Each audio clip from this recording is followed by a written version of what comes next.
چلے اسی تنخواہ میں سے جب بندہ بڑے بیٹے کی شادی کر کے بہو بیاہ کے لے آئے تو پھر بھی کام چلتا ہے، اور جب اس بیٹے کو اللہ بچے عطا کر دے تو اسی گھر میں، اسی آنگن میں، اسی چھت کے نیچے کام چلتا ہے۔ تو پھر تو مان جانا کہ چلانے والا تو نہیں، چلانے والا کوئی اور ہے۔ پھر تو مان جا کے چلانے والا کوئی تو اس وقت جب تنخواہ تیری لگی تھی تو کہتا تھا ابا ابھی میری شادی نہ کر، میں بیوی کو کیسے کھلاؤں گا؟ تو وہی شخص ہے جس کی چھت کے نیچے پھر 1.5 درجن پوتے بھی پل رہے اور گزارا ان کا بھی ہو رہا ہے۔ تو رزق کا ذمہ کس کا ہے؟ اللہ کا ذمہ۔ اب ہمیں پتہ ہے پہلی بات تو پریشانی اس لیے اتار دینی چاہیے کہ ذمہ ہمارا ہے ہی نہیں۔ اب دوسری بات یہ کہ ذمہ داری کس کی ہے؟ اللہ حکیم بھی ہے اور علیم بھی ہے، حکیم بھی ہے اور جانتا بھی ہے اور اسے پتہ بھی ہے کہ دینا کس طرح ہے۔ اب ہم پتہ کیا کہتے ہیں؟ کہتے ہیں وہ جو بندہ پجاروں میں بیٹھا ہے وہاں اسے نہیں بیٹھنا چاہیے اور میرا حق تھا۔ تجھے زیادہ پتہ ہے کہ اللہ کو؟ بول کے بتانا کس کو پتہ زیادہ ہے؟ کیوں جی؟ تو آپ اصل ٹینشن پتہ کب لگتی ہے؟ جب بندے کہتے ہیں نہیں وہ پجاروں میری تھی، میرا حق تھا۔ وہ جب گزرتی ہے نا پاس سے مہران کے تو مہران والا ٹینشن بڑی لیتا ہے، حالانکہ اللہ کو زیادہ پتہ ہے کہ وہ حق۔ ایک بات اپنے ذہن میں یاد رکھ لیں، رٹ لیں کہ جو میرے لیے بہتر تھا میرے رب نے مجھے دے دیا، اور بات ختم ہو گئی۔ بس وصل اچھا ہے نہ فراق اچھا ہے، یار جس حال میں رکھے وہی حال اچھا ہے۔ بس جو میرے حق میں بہتر تھا میرے رب نے مجھے، مسئلہ یہ ہے کہ تو اس پہ راضی ہونے کو تیار نہیں۔ حضرت علی کرم اللہ تعالیٰ وجہ الکریم نے میرے نبی پاک کی ایک حدیث بیان کی ہے، اور جناب علی جب یہ حدیث بیان کیا کرتے تھے تو حضرت مجاہد فرماتے ہیں یوں لگتا تھا کہ جیسے حضرت علی ہمیں ہر پریشانی سے نکال رہے ہیں۔ مولا علی شیر خدا رضی اللہ تعالیٰ عنہ فرماتے ہیں کہ مجھے میرے نبی پاک صلی اللہ علیہ وسلم نے ایک طریقہ دیا تھا ٹینشن فری ہونے کا۔ آپ فرماتے ہیں مجھے تو بڑا راس آیا ہے، تم بھی اگر کر لو گے تو تمہیں بھی فائدہ دے گا۔ کہا وہ کیا؟ حضرت علی کہنے لگے محبوب علیہ السلام نے فرمایا تھا لوگوں تم اللہ کے دیے ہوئے تھوڑے رزق پہ راضی ہو جاؤ، وہ تمہاری تھوڑی عبادت سے تم سے راضی ہو جایا کرو گا۔ بس تم 2 نفل بھی پڑھو گے تو اللہ راضی ہو جائے گا، تم 1 رکوع بھی سویرے اٹھ کے پڑھو گے تو وہ راضی ہو جائے گا، وہ تمہارے 313 درود شریف سے راضی ہو جائے گا، تم اس کے دیے ہوئے تھوڑے رزق سے راضی ہو جاؤ۔ ٹینشن اس لیے ہوتی ہے کہ ہم راضی نہیں جو اس نے ہمیں دیا ہے۔ وہ حال میں مزید کی جو دوڑ ہے نا، حال میں مزید کی، بے قدرہ کچھ قدر نہ جاتی، کیتی خوب تسلی ہو، دنیا دار پجاری زردے، کتیاں دے گل ٹلی ہو، بک بک روشن اکھیاں تکیو ویک حویلی کلی ہو، تے کوچ نصیر اساں جد کیتی پہ جانی تھر تھلی ہو۔ تو یاد رکھیں یہ جو ہے نا مصیبت کے مال آ کیوں نہیں رہا، وہ سامنے والا پلاٹ میرے گھر کے سامنے ہے گھر کے سامنے، پر رجسٹری میرے نام کیوں نہیں؟ یہ مصیبت سانس نہیں لینے دیتی۔ موٹر سائیکل کھڑی کرتا ہے نا جب آ کے دکان سے روٹی کھانے آتا ہے، دفتر سے گھر آتا ہے، کاروبار سے آتا ہے، تو جہاں موٹر سائیکل کھڑی کرتا ہے وہ ٹینشن بڑی ہے کہ کبھی میری ہو جائے نا یہ والی جگہ تو میں یہاں بھی بورڈ لگاؤں اپنے نام۔ اس نے مالی پریشانی پیدا کی۔ تو جس حال میں ہے، کیونکہ تو نے اپنا یہ حال خود نہیں بنایا، جس نے بنایا ہے وہ بڑا بہتر جانتا تھا کہ تو اسی حال میں اسے اچھا لگتا ہے۔ تو اسے اسی حال میں، ایک بزرگ تھے تو ان کی طبیعت بڑی علیل ہو گئی، بیمار ہو گئے، تو اللہ نے آزمائش دی تو کیڑے پڑ گئے وجود میں۔ ایک کیڑا یہاں سے کھا رہا تھا، اللہ والے بڑے راضی رہتے ہیں اس کی رضا پہ، تو کیڑا یہاں کھا رہا تھا تو نیچے گر گیا، تو بابا جی نے اٹھا کے پھر وہاں رکھ لیا، کہنے لگے جب اس نے تیری ڈیوٹی مجھے کھانے کی لگائی ہے تو میں اس بات پہ راضی ہوں تو نیچے کیوں گرتا ہے؟ بس ٹھیک ہے کھا، جب اس نے تجھے ڈیوٹی جو تیری لگائی۔ سالبہ بن عبد الرحمن ایک صحابی تھے، سالبہ غالباً نبی پاک صلی اللہ علیہ وسلم کی خدمت میں آئے، کہنے لگے یا رسول اللہ صلی اللہ علیہ وسلم غربت بڑی ہے، میرے لیے دعا کریں اللہ زیادہ مال دے۔ تو محبوب صلی اللہ علیہ وسلم نے فرمایا تو جس حال میں اچھا ہے وہ تیرے لیے بہتر ہے، اس میں تو ہے وہی حال تیرے لیے۔ مشکل ہے نا یہ جواب سننا۔ کہتے پیر صاحب فلان جگہ سے تویز آیا، وہاں تو وارے نے آرے ہو گئے، تو آپ کے ہاں؟ تو میں کہتا ہوں یہ تویز دینے والا اگر تویز دے کے امیر بناتا ہے تو پہلے خود کیوں نہیں بنتا؟ یہ خود تو 150 کا تویز بیچ رہا ہے، اپنی بیچارے کی حالت یہ ہے۔ اگر اتنا ہی تویز اس کا چلتا ہوتا تو پہلے 5 جو پجارو اس کے دروازے پہ کھڑی ہو۔ عجیب چکر ہے اور عجیب جگہ لوگ الجھ گئے، سمجھتے ہی نہیں بات کو۔ یا رسول اللہ صلی اللہ علیہ وسلم دعا کر دے تو محبوب نے کیا فرمایا؟ فرمایا تو جس حال میں ہے نا وہ حال تیرے لیے بہتر ہے، اسی میں رہ۔ کہ نہیں حضور دعا کرے۔ فرمایا سال بعد تو باز آ جا۔ حضور دعا کرے۔ فرمایا تو باز آ جا۔ 2-3 دفعہ کا ضد کی، محبوب نے فرمایا جا پھر اللہ تجھے زیادہ پیسے دے گا۔ چند بکریاں خریدی، اتنی برکت ہوئی کہ بکریوں کے ریوڑ بن گئے۔ پھر کچھ بکریاں بیچ کے گائے خرید لی، ان کے بھی ریوڑ ہو۔ پھر کچھ اونٹ اونٹنیاں لے لی، ریوڑ ہی ریوڑ۔ پہلے 5 وقت مسجد میں آتے تھے، اب فجر اور عشاء رہ گئی۔ پھر مال زیادہ ہوا تو مدینے شہر میں کوئی جگہ ہی نہیں، مدینے سے باہر حویلی خریدی، پھر جمعہ ہی رہ گیا۔ جمعے کے جمعے آتے، زکوٰۃ کا حکم آیا۔ میرے نبی کریم علیہ السلام نے حضرت ابو ہریرہ کو بھیجا، فرمایا جا اسے کہہ تیری زکوٰۃ بنتی ہے 2.5%۔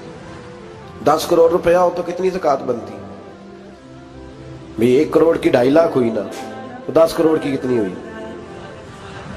تو بڑی مصیبت ہے جب بینک سے میسج آتا ہے نا کہ 25 لاکھ نکل گیا تیرے اکاؤنٹ سے، بہت بڑی مصیبت، بڑی ٹینشن ہوتی ہے۔ ایک صاحب میرے پاس آئے، ان کی زمین اچانک مہنگی ہو گئی، اچانک پہلے کچھ 15-16 لاکھ کی ایکڑ زمین تھی، پھر وہ کروڑ کی ہو گئی۔ تو میرے پاس آئے، کہنے لگے وہ 10 کروڑ روپے بنتے ہیں تو زکوٰۃ، تو میں نے کہا آپ نے کیا کیا؟ زری زمین پہ عشر آتا ہے، اس پہ زکوٰۃ نہیں آتی، تو آپ نے کیا کیا؟ کہنے لگے وہ کچھ سوسائٹی کے رول کے مطابق میں نے فائلیں وغیرہ لے لی ہیں، اب میں نا کبھی موقع آئے گا تو ان کو بیچوں گا۔ تو میں نے کہا اب تو آپ کا یہ مال ہو گیا بزنس کا، تو اب تو اس پہ زکوٰۃ آئے گی۔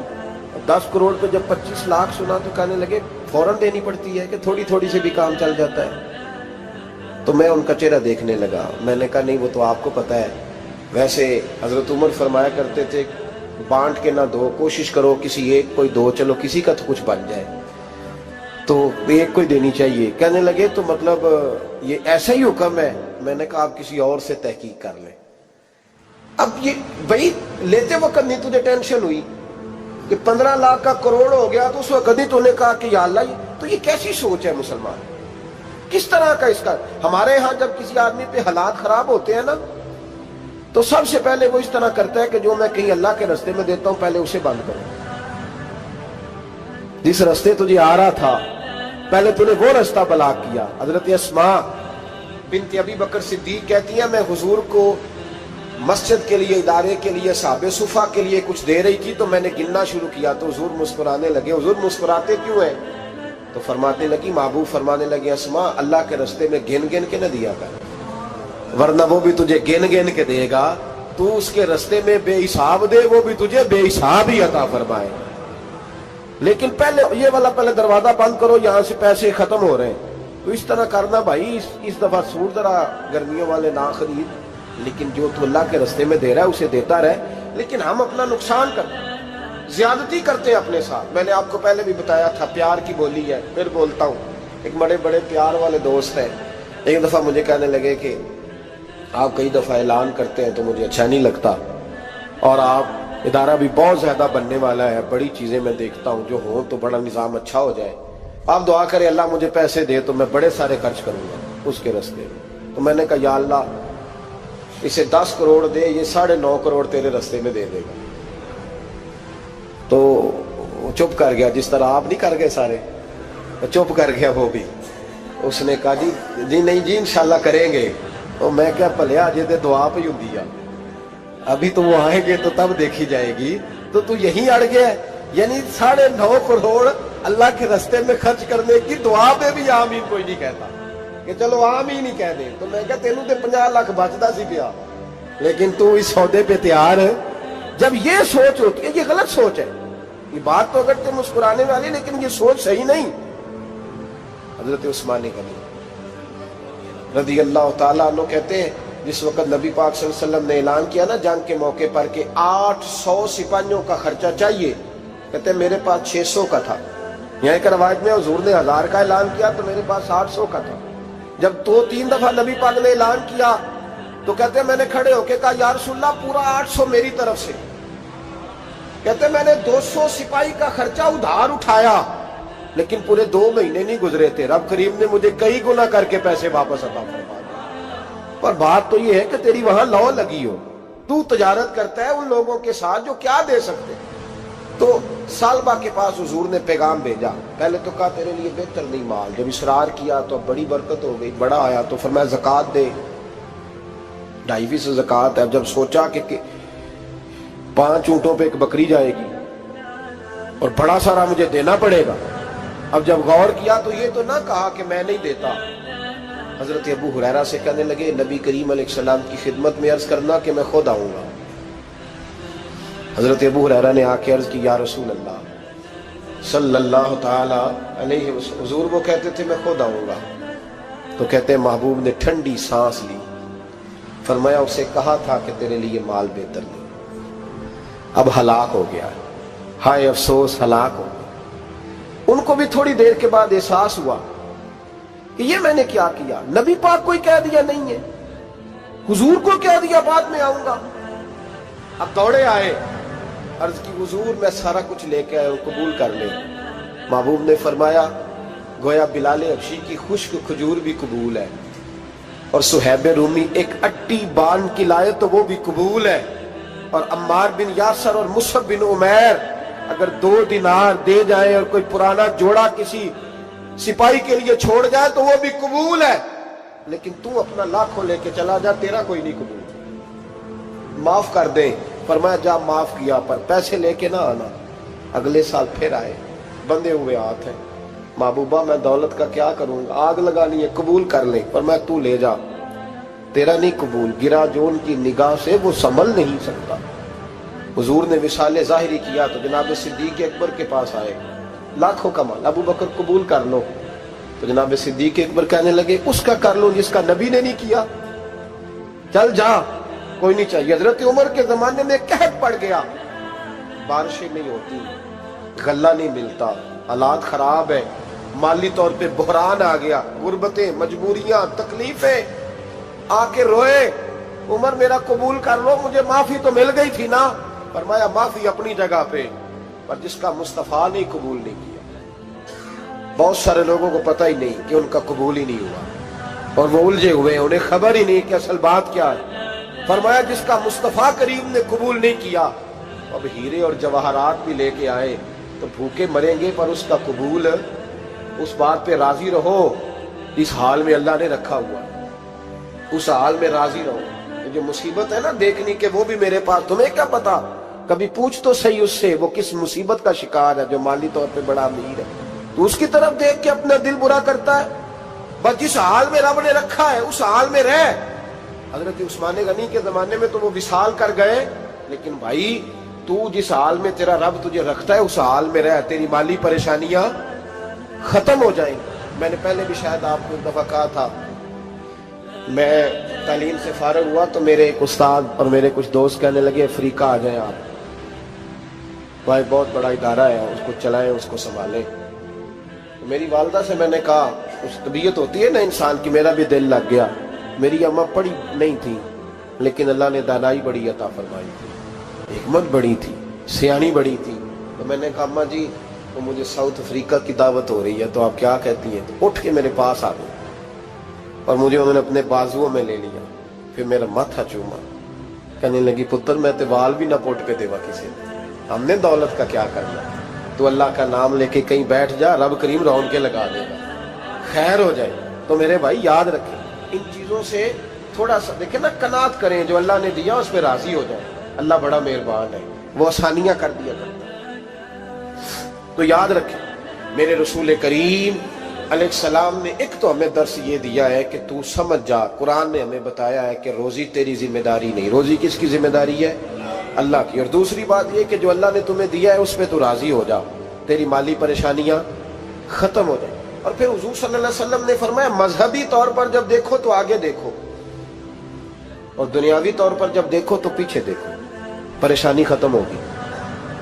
مذہبی طور پر جب دیکھو، جو 5 نمازیں پڑھتا ہے وہ تہجد پڑھنے والے کو دیکھے، اور جو تہجد پڑھتا ہے وہ اشراق چاشت پڑھنے والے کو دیکھے، اور جو بندہ اشراق اور چاشت پڑھتا ہے پھر اس کو دیکھے جو سارا دن مصطفیٰ پہ درود پڑھتا ہے۔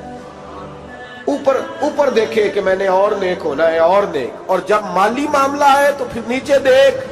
اگر تو بیٹھا نا پجاروں پہ تو پھر ٹوڈی والے پہ نظر کر اس کا کیا حال ہے، اور اگر تو وہاں بیٹھا ہے تو دیکھ مہران والا بھی تو گاڑی چلا ہی رہا ہے نا، اور اگر تو وہاں ہے تو موٹر سائیکل والا دیکھ، اور تو وہاں ہے تو پھر سائیکل والے پہ نظر، اور اگر تو سائیکل والا ہے تو پیدل والے کو دیکھ، اگر تو کرائے کے مکان میں رہتا تو پھر جھونپڑی والے کو دیکھ، اور اگر تو جھونپڑی میں رہتا ہے تو پھر بھی پریشان نہ ہونا. کچھ ایسے بھی ہیں جنہیں جھونپڑی بھی نصیب نہیں، جو سڑک پہ لیٹے ہوئے. اور اگر تو تندرست ہے نا تو کبھی جا کے ہسپتال میں دیکھ حال کیا ہے، لوگ کس حال میں. تو ہم شکر نہیں ادا کرتے، اس کا نقصان کیا ہوتا ہے، نعمتیں چلی جاتی ہیں. اللہ فرماتے ہیں لئن شکرتم لازیدنکم، تو شکر ادا کر میں نعمتوں میں اضافہ کر دوں. تو بھائی مالی پریشانی کا تیسرا سبب یہ ہے کہ ہم دیکھتے ہیں مالی طور پر اوپر، تو پھر ہمیں طبیعت بگڑتی ہے. اور پھر مالی پریشانیوں کے کچھ اور اسباب بھی ہیں. امام شافعی فرماتے ہیں جن گھروں میں لوگ فجر کی نماز کے وقت سوئے ہوتے ہیں ان گھروں میں رزق نہیں آتا. آپ فرماتے ہیں فجر کا وقت اللہ کے دینے کا وقت ہے، اس وقت اللہ بانٹتا ہے. حضور صلی اللہ علیہ وسلم کا فرمان ہے نا حدیث میں کہ تہجد کے وقت اللہ پہلے آسمان پہ نزول جلال فرماتا ہے جو اس کی شان کے لائق ہے تہجد کے وقت، اور وہ کہتا ہے مانگو میں تمہیں عطا کروں گا. لینے کی باری آئے تو بندہ سمیٹ سماٹ کے اندر گھس جائے. ہمارے ہاں یہ ہوتا ہے کہ عشاء کے بعد بچے بیٹھتے ہیں موبائل لے کے، تہجد کا وقت آتا ہے تو ان کی آنکھیں بند ہونی شروع ہوتی، تو لینے کے وقت تو سویا تھا، ذرا مسئلہ کیسے حل ہوگا بھائی؟ جب کوئی آدمی خیرات بانٹ رہا ہو تو جو پیالہ پیچھے کر لے اسے ملے گا؟ کہتے اس وقت آنا جب میں بانٹ رہا تھا، اب تو کدھر آ گیا ہے؟ مثال دے رہا ہوں. تو فجر کا وقت مانگنے کا ہے، تو ساری رات تو گزر گئی گیمیں کھیلتے، ٹی وی دیکھتے، اور جو لینے کا وقت تھا تو سو گیا، تو کیسے آئے گا تیرے پاس؟ تو اٹھے سویرے بندوں سے مانگ کے دیکھ لیا، بڑی عزتیں خراب ہوئی. فجر کا وقت اٹھ کے جھولی پھیلائے. میرے رسول پاک علیہ السلام فرماتے ہیں، رب فرماتے ہیں جب بندے میرے آگے جھولی پھیلاتے ہیں مجھے شرم آتی ہے. کسے چومے یار گلاب تائیں، کسے جا کے کلی نو چومیا ہے، کسے چومیا یار دی چوکھٹ نو،